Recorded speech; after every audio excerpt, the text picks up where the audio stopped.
Welcome into another edition of Roaring with the Bengals on isubengals.com, ISU social media, and the official YouTube channel of the Bengals as well. However you're consuming that content, thanks for being with us. Show on the road again. We're coming to you from the College of Business here on the campus of Idaho State University. I'm so excited I'm choked up. Every coach will tell you it's a business trip. It's always a business trip. We got to go take care of business. So we said, why don't we actually bring the business to the show? Brandon Baney joined today by the Dean of the College of Business, Shane Hunt, as well as Shantay Bloxham, CEO of the United Way. Thank you both for joining us. We're so excited.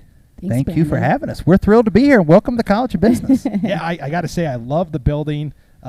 It's very impressive, and it's undergoing a facelift pretty quickly here as well, right? So we're filming here in our Student Community Center, which is just a beautiful space with breakout rooms for classes and great comfortable seating, places for students to hang out and meet. But directly across from us, so we're going to start tearing out those walls next week. That will be home to our new sales center, which will be state-of-the-art, all glass, and then our brand new global finance lab. Again, all glass, Bloomberg terminals, a giant 40-foot stock ticker. And my favorite part when you guys come over and see the stock ticker is every one of the companies that you see go across that ticker are places that our College of Business students at Idaho State have gone to work for. So every student in those chairs knows that's a place that I can go from where I am. So we're super excited. That's so incredible. And you just talked about it, tearing down the walls. Yep. You know, in the past, we were talking before we came on the air, there were these walls up between athletics and the College of Business, and we're just taking a sledgehammer to those walls as well. There's been a lot of work over the past couple of years, right? Well, we've had so much fun, absolutely. So we have so many great student athletes. Every one of our sports, as dean, I teach an introduction to marketing class, and I was just got out of class, and I've got 3 football players, I've got 2 tennis players, I've got a girls soccer player, 2 track and field. So you have those great student athletes that we want to support, and we like sports, and we like doing that, and we love encouraging student involvement. One of my favorite things recently is at the homecoming victory last week over Cal Poly, the College of Business sponsored and provided orange thunder sticks for every student in attendance. And I'm proud to say we're undefeated with the thunder sticks.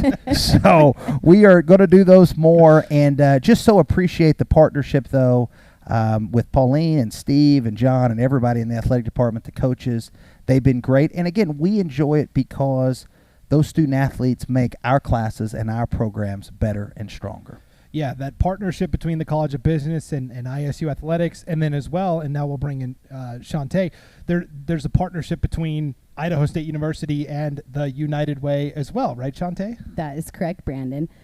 United Way and Idaho State University have had a long-standing partnership, dating back decades from, bowling tournaments that benefit the efforts of United Way. And we're so excited to come in this new, innovative, fun approach and, team up with Idaho State University athletics and keep teaming up for education. This year, our campaign theme is Teaming Up for Tomorrow. So we think this just kind of came in so nicely and just married right up so that Idaho State University and United Way have that united front of teaming up for education right here in the Pocatello-Chubbuck area in southeastern Idaho. Definitely. We'll talk more specifically about the way you're teaming up for the next athletic event. But first, for those that are watching that may not know, what is the United Way? What do you guys do? What's the organization all about? Yes. So United Way has been right here in southeastern Idaho for about 60 years now, 6 dang decades. That is pretty awesome. We are a leader in our communities. We view ourselves as a leader in our communities, a collaborator, a supporter, and at times a curator to solve complex community problems through teaming up with our nonprofit partners, our partners like Idaho State, to bring in the education space and the health space, Portneuf Health Trust, all of the key players to really, pick apart these complex problems and how can we help come up with the solutions to make our community more accessible, more enjoyable, and create a better life for everybody who chooses to live here. And Shane, you're a board member for the United Way. Very proud board member and get to see every day the incredible work that Shantay and her team does to really invest in our community. And I think the thing as a board member that you get to see is the impact that it has. So everything from preschool programs in American Falls to help develop kids and help them get ready for school to programs that help our seniors or help people in need across age and demographic profiles. And Shantay leads a truly extraordinary team. We're very blessed to have her and her leadership in our community. Yeah, it definitely impacts everybody in the community, no matter what demographic you fit into. So we're very excited. Let's talk about this newest partnership for the next football game, Saturday the 22nd against Northern Arizona. Shantay, tell us a little bit about it. Oh, we're so excited. I want you to know I came up and visited the bookstore last week so I could get an updated football shirt. I did get a ticket in the parking lot for the 10 minutes I was here, but the nice lady, at the ticketing department let me go with a warning. I said I just needed to get a new shirt for the game. Our team is super jazzed, and again, like I mentioned earlier, I think that this is the visual front, right? I mean, again, the longstanding partnership, and now to get to have this new twist with this visual front to team up for education, like Shane was saying with the early learning collaboratives, what a seamless transition into right here at our local Idaho State University if we can, bring up, mentor, put resources in the hands of those kids who likely are going to be a Bengal someday, and I just love to see that circle come all the way back around, and how all of us are playing an important part in that. But when Stephen reached out via Shane, we were so excited to get to have this, to come through this ticket fundraiser. So for every ticket redeemed, right, of the vouchers that ISU has provided, $2 will be donated right here to the United Way of Southeastern Idaho and put right back into this local community and be curating our future Bengals. Yes, so this is the voucher. There are some hard copies, but the easiest way to get your hands on one of these bad boys, because $10 for a ticket to the ISU game, what a screaming deal. Yeah, that's good business. That's good business. That's a great deal. That's a great deal. You got to spend money to make money, right? If you have not come out to see Holt since the renovations, I encourage everyone, you will be blown away at how nice everything looks, the field, the seats, and for $10, you can't beat that for anywhere. Yeah, there are some hard copies floating around, but also just check in on your favorite social media platform, and you'll be able to find the details there as well. And again, it's for a good cause as well. 2 of the $10 going back to the United Way. And like you said, Shantay, it's like a circle, right? These younger kids become college kids, become Bengals, and then when they graduate, they're going back into the business workforce, sometimes right here in Pocatello. Right here. I just think it's an amazing thing. We're really excited.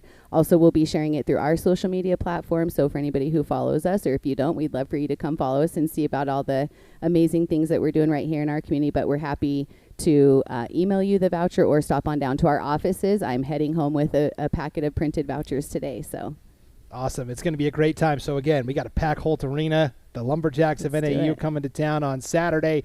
And again, you're helping out a great cause. So Dr. Hunt and Shantay, thank you both for joining us. And thanks for letting us take over to the College of Business for the afternoon as well. We're already planning for you guys to come back in the Global Finance Lab. We'll have the ticker. We'll do that. And by that time, we'll be on like a 10-game winning streak. So we'll be ready to go. Go Bengals. That's right. All right. Well, speaking of the win streak, it's at 1. And we're going to talk to the head man, Charlie Ragle, the head football coach, right after this break. You're watching Roaring with the Bengals on ISUBengals.com. At United Way of Southeastern Idaho, we team up with community leaders to develop innovative, community-led solutions to fill in the gaps for families who aren't making ends meet. Shoulder to shoulder, we are creating a more equitable future for our community. And we need your help to keep moving forward on this path. We know change doesn't happen alone, and the truth is, we need you.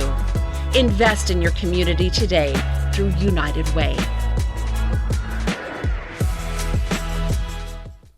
Welcome back to Roaring with the Bengals on ISUBengals.com. I'm Brandon Baney, and as promised, here's the guy, head football coach Charlie Ragle. We'll get to the exciting homecoming win, 40-31, the final over Cal Poly. But first, I've got to ask, in your post-game press conference on Saturday, the question was brought up, how are you going to celebrate the win? And you said, I'm going to get myself a big fat cheeseburger and lie on the couch. My question to you is, did you follow through with that plan? I absolutely did. I'm a man of my word. I actually made it myself. Well, my wife made it for me. Added some green chilies. Ooh, man. Tell you what, that thing was unreal. Smashed it. Had myself a big fat chocolate chip cookie from the soda mix shop. Yes. And then I laid it down. I didn't even make it through the end of the USC-Utah game. Well, I woke up. My wife woke me up just in time to see him go for 2. Which I appreciated. So I made it to about the mid-third quarter, and then I took a little cat nap, saw the end of that, and then went back. Actually, I ate my cookie after I woke up. then went back to sleep for good. All right. Well, you missed a pretty good game with Utah and USC. Yeah, I know. That's all right. I've lived it. I've been on all sides of those. I'm good. Yeah. Well, let's talk about, first win of the year. How did it feel to, get the monkey off your back and get that first win? Yeah, you know what? It wasn't really so much about, for me, like, I don't, I know where we're going and what we're doing from a program standpoint. So I was just more happy, excited for the kids because, we've preached to them about doing the right things and buying in and believing, and most of them have. Overwhelmingly, most of them have. And, it's hard to keep singing that same tune and coming up short every Saturday. And so to win like we did was neat because there's so much that we could build off of on that. And, I think most importantly, you still see that by far we're not a finished product. To get out to 30-7, early in the third quarter, I think that was, probably a little too much for them to handle. To be honest, they hadn't been in that position because really if we make a player here or there, that game's it's not close. And, look, and Bo Baldwin, God love him, one of my dear friends, they're going to get some points. You know what I mean? They throw the ball. He does a great job scheming it up. So you're not going to ever shut those guys completely down. But we had a chance to offensively, sustain a couple of drives there in the third quarter where we could have got points, and we kind of, reverted back to our old ways of a penalty, and now we're at 1st and 20 or 1st and 15, and then we get 5 or 6 yards, which is a great play. But it's now 2nd and 12 or 2nd and 14, and then you get another good play, but it's 3rd and 8 or 9 now instead of a first down like we were doing in the first half. And so a lot to learn from there. We almost botched the game with we had a no call on. A lesson for me too. It's our backup snapper in there, and I said that to our staff, like somebody should have said something to me. I should have known too. I did know, but I didn't think about it, and someone should have reminded me, but it's my fault, 100% my fault. And, he went under center, hard counted, no play, and then went back, like we were going to run another play, went back under, and Joe just thought we were going to sneak it, I guess. Well, not I guess, he did. And we weren't. We had no play on, and so we fumble it, and we give it back to him.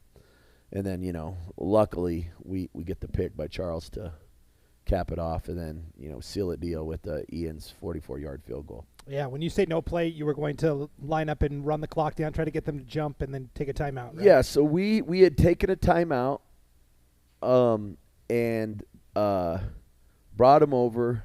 Okay, it's like a 49-yard field goal. I believe it was a 48. And I'm thinking, okay, which is plenty makeable, but what the heck? Let's try and see if we can get him to jump off sides. If not, no biggie, take the timeout.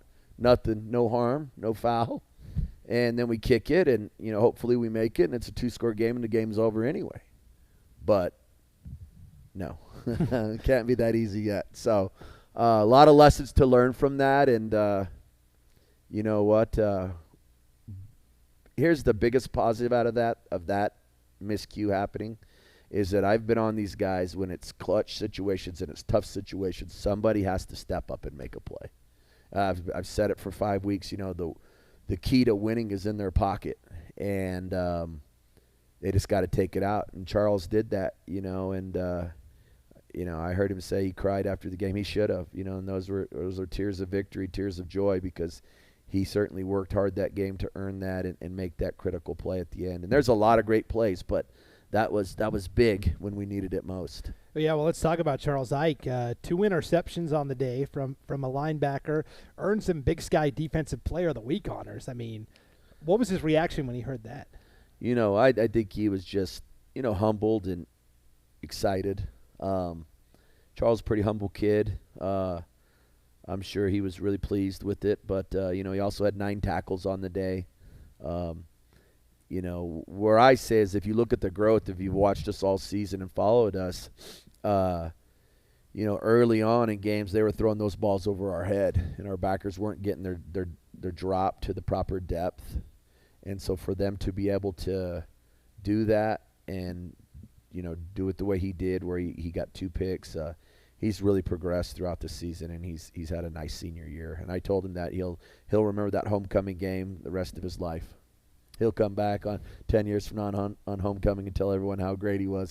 That tackle total will be up to about 18 by then, but and it'll be 4 picks instead of 2. Yeah. But you know what? He deserved it. He absolutely deserved it.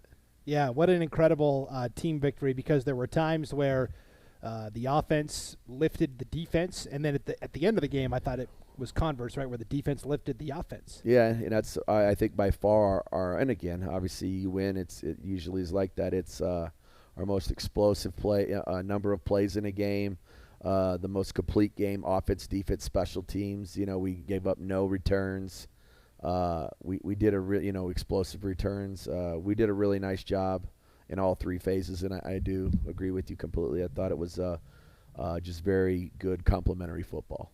And you ended up having a running back committee, in some ways, and they all ran the ball extremely well, all had big yardage plays, which to me speaks to the running backs, of course, but also that offensive line, which has been maligned at times this year. But I really think this is a unit that's coming into form. No, they're getting better each day and each week and each game with Coach Payne, and that's why we awarded them the offensive player of the week, the offensive line, because exactly to your point that when you have 3 backs that have explosive runs like all 3 did, it's good on us for the backs we have, but somebody's got to block for them, and it was a heck of a job. We dominated the line of scrimmage. When you rush for almost 300 yards, that's a pretty impressive day. Yeah, and let's talk about a quarterback, Hunter Hayes. I'm sure those pesky reporters were asking you all week, hey, what's the injury situation? Is he going to start? Is he going to play? And then we see him out there on the field, and he looked like he hadn't missed a beat at all. He looked really great. Yeah, and I honestly think that the reporters thought he was out for, because the initial diagnosis was 4 to 6 weeks. Right. And I knew, and I think we all knew that Hunter is a tough kid and would be back before that time frame. So I was excited for him to be back. He practiced all week. It got better as the week went on, and what he did a great job of. He had the 1 pick, but he did not kill us, with multiple interceptions. He didn't fumble the ball, and on a couple of key 3rd downs, he extended the drive and got 1st downs, and that allowed us to keep the drives going, and that is, that's what he brings to the table, one of many things, but that is very, very tough to defend when you're trying to cover the receivers that we have, and then the pocket breaks down, or they do a good job of covering the receivers, and he's able to get out and extend an 8-10 yard pickup, and it's a 1st down. That's deflating to a defense. Yeah. So as a guy comes back, sometimes he's back, but he's not all the way back, right? He can be limited in what he's doing. But when I knew that he was back all the way, it was a 3rd and 15 in the 2nd quarter. Yeah. He takes off up the middle, no fear, gets the 1st down, and that's when I said to myself, he's all the way back. And that's one of those 3rd downs I was talking about. In 2014 I was at Arizona, and we won the Pac-12 South. We had a really good team that year. Went to the Fiesta Bowl, and we lost 2 games that year. We lost in the regular season. We lost to USC on a missed field goal at the end of the game. Still makes me mad.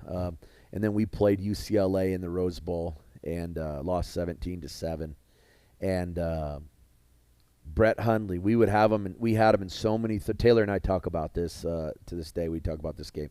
We had him in so many 3rd down opportunities, and he just extended the drives by running with his feet. We'd have him cover, pocket breakdown. Brett Hundley would take off and get the 1st down, and it's just so defeating.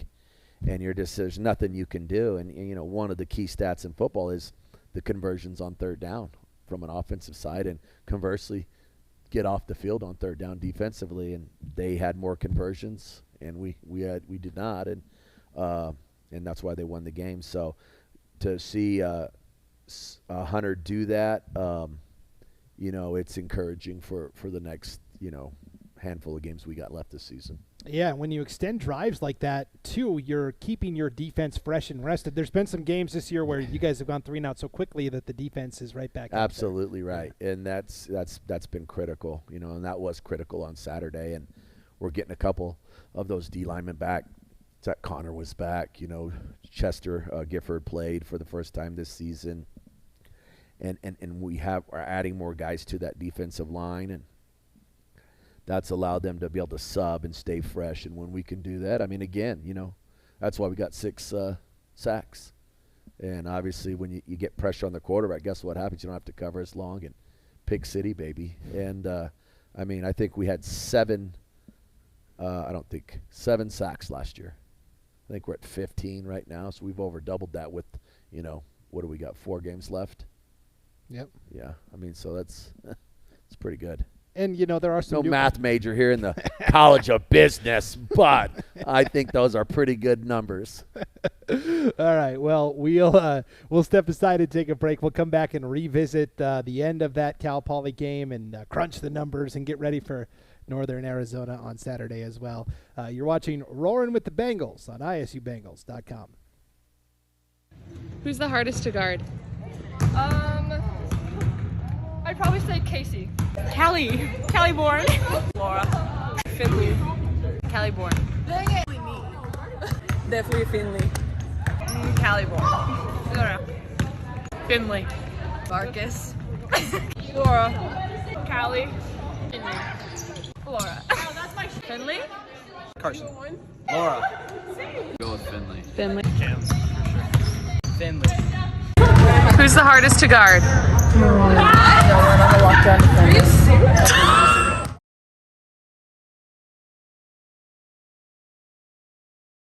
Welcome back to Roaring with the Bengals on isubengals.com. On location here in the College of Business, Brandon Baney with head football coach Charlie Ragle.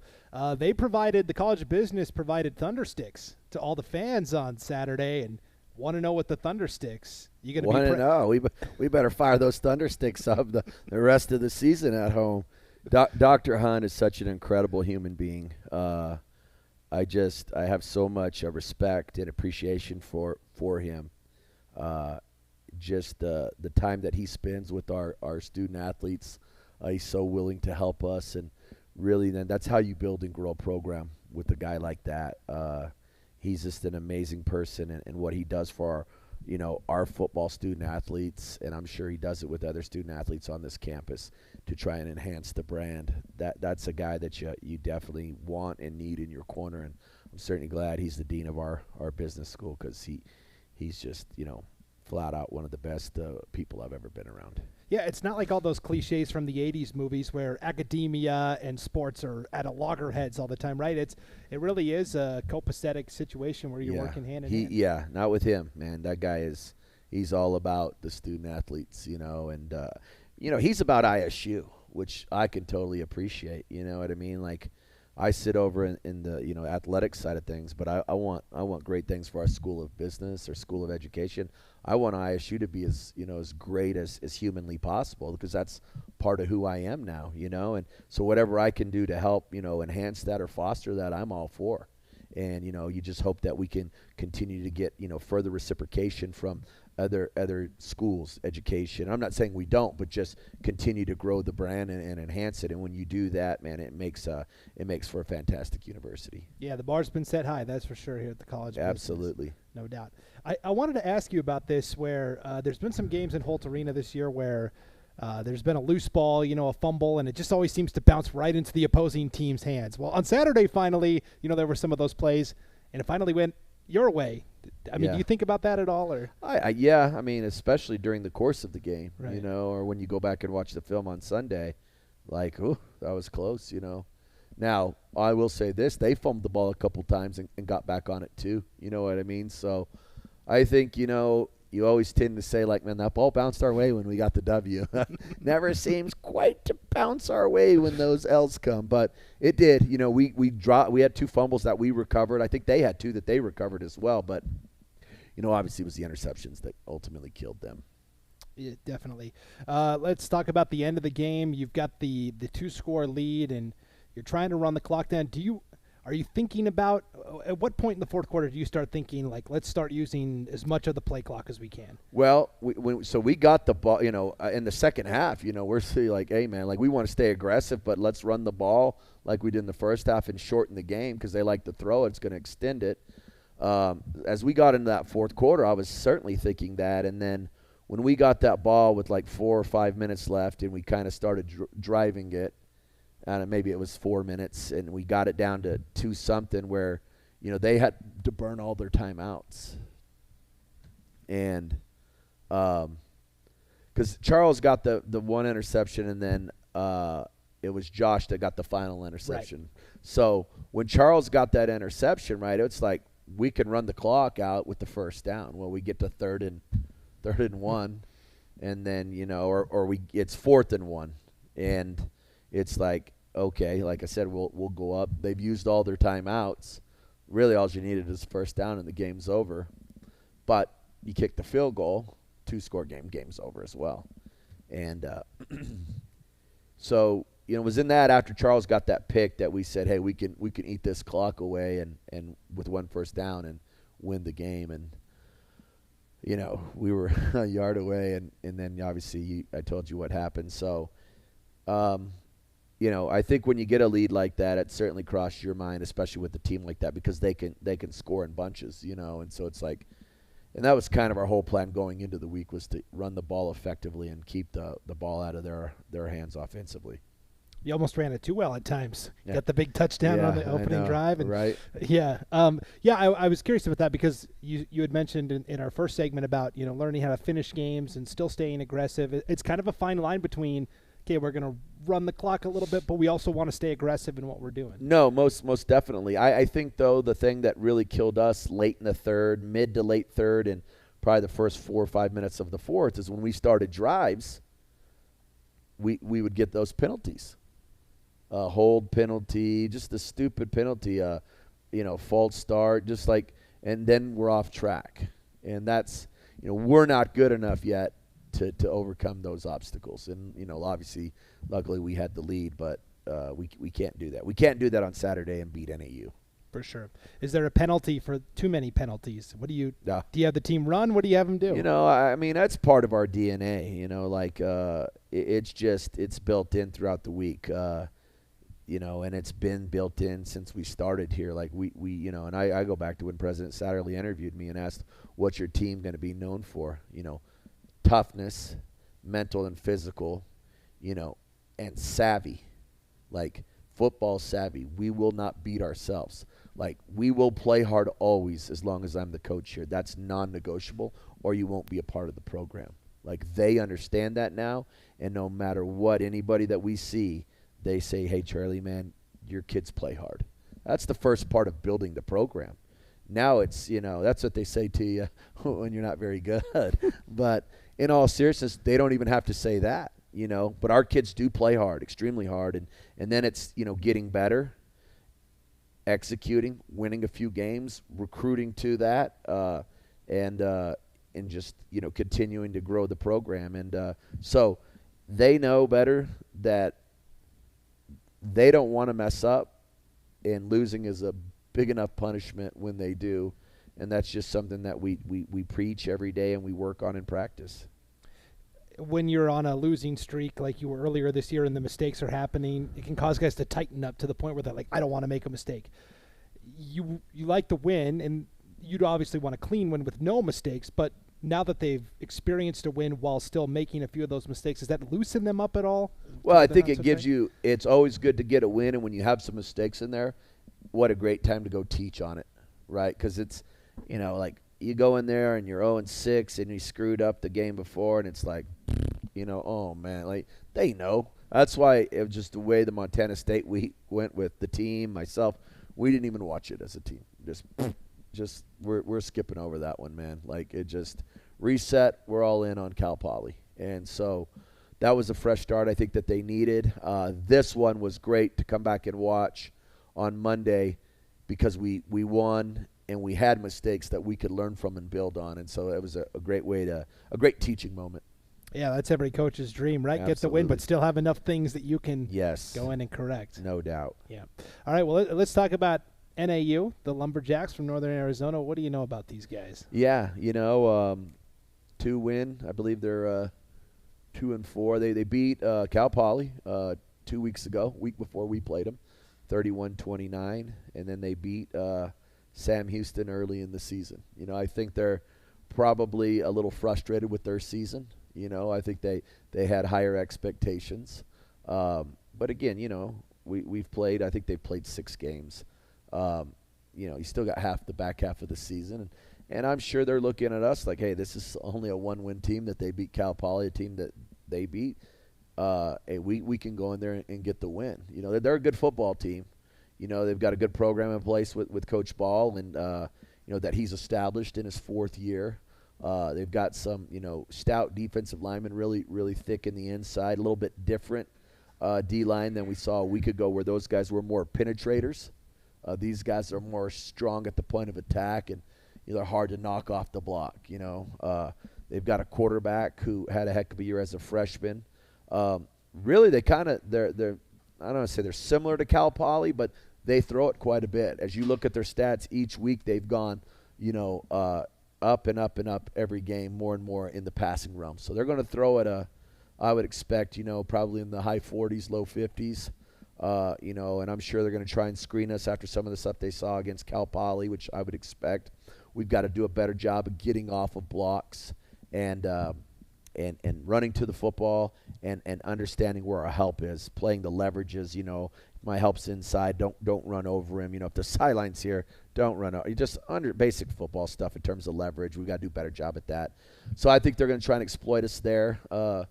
They've got a couple of really good receivers, that can give you some problems, and they've got I think Drayson Hall, I think it is, former Higley standout back off of a mission, really good running back, and then they've got another big back too that is like 230 pounds. So that that they're a good football team, and we're going to have to play our best game of the year to beat them.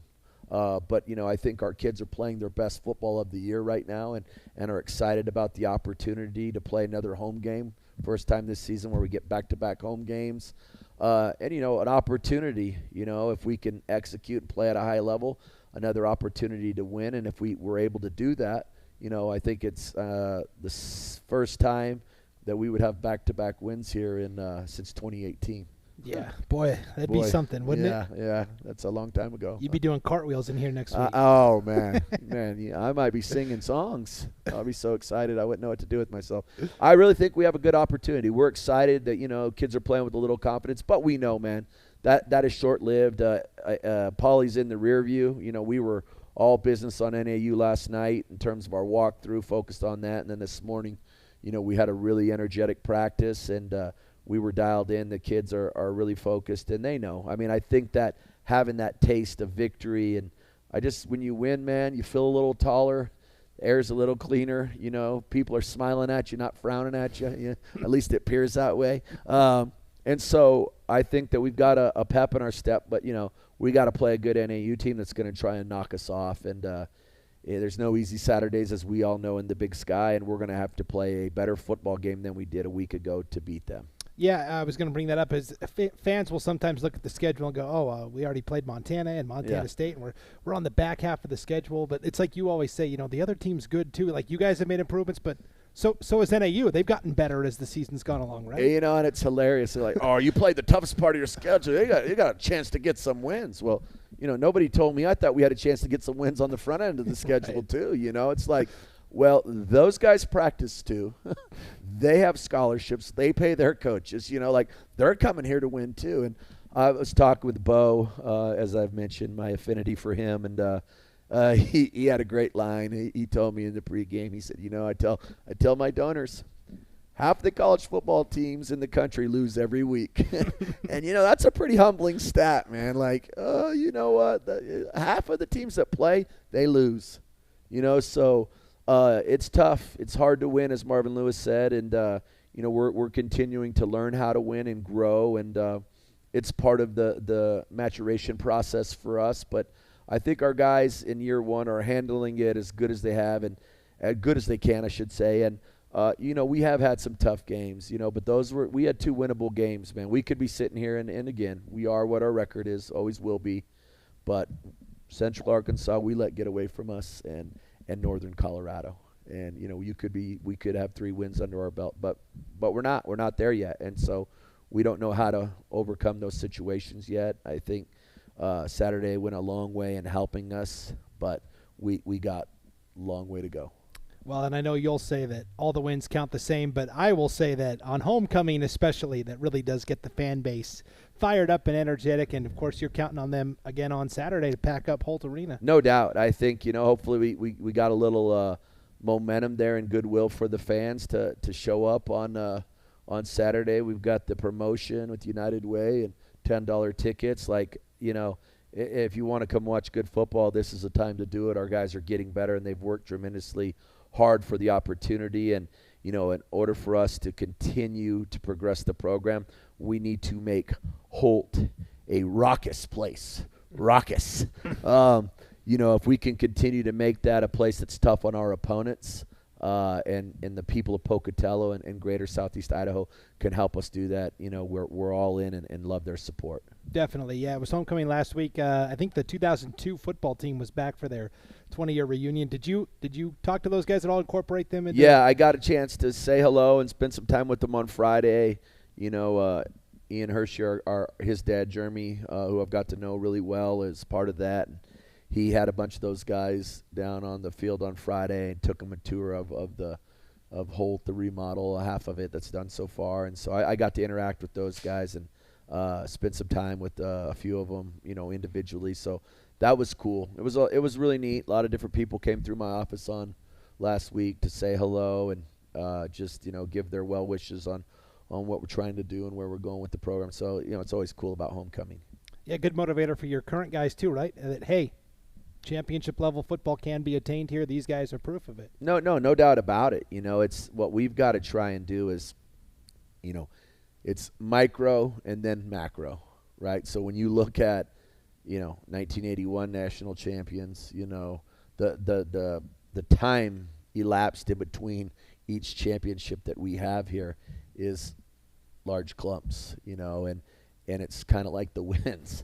And so what we've got to do is micro. We've got to win more games and build the program, and then you get to a point where you have a chance to compete for a Big Sky championship and the playoffs. But you've got to string, multiple wins together. You've got to build that leadership collateral in your program.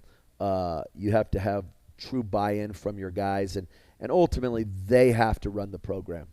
And they set the standard. And when you have that, that's when your program takes off. Good programs, they're going to be driven by good coaches. Great programs are going to be player-led. And we're not there, obviously, yet, but we're continuing to work in that direction. Yeah, it's been exciting to watch this team develop and to see it with the first win of the year, and we're hoping you build off of that. And best of luck on Saturday. Northern Arizona comes at 1 o'clock to Holt Arena. It should be a good one. Yeah, excited for the opportunity. Appreciate you having me again in the College of Business. Always great to get out and be about the people. And as we say, go Bengals and tackle the moment. That's right. Well, we'll tackle the moment again next week with another edition of Roaring with the Bengals. Thanks for tuning in, everybody. Along with head football coach Charlie Ragle, I'm Brandon Baney, and we'll see you next time on ISUBengals.com.